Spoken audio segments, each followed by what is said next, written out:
Em Icusi, Mariel Catiri foi ver as casas e os quiosques da comunidade atingidos pelo projeto da construção da estrada.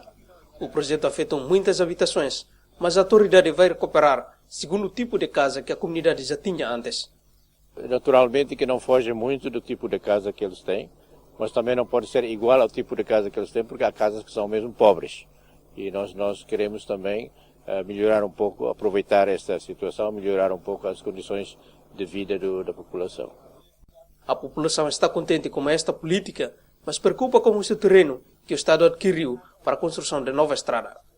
Em resposta a esta preocupação, o presidente da Autoridade da Região Administrativa Especial do Icusi diz que aguarda ainda a lei das terras para resolver o problema. Terra, como eu disse, é preciso ter quadro legal, quadro jurídico para poder resolver o problema da terra.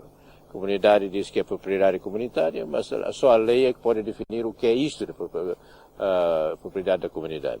Portanto, nós vamos propor uma legislação para resolver de forma a que a comunidade não deixe de ter terra. Se ele perder um pedaço de terra, vai ter outro pedaço de terra. Está agora em construção uma autoestrada em Icusi, no qual o projeto atingiu mais de 100 casas e alguns quiosques. De Icusi, Delfim de Oliveira, Francisco Marques, reportagem.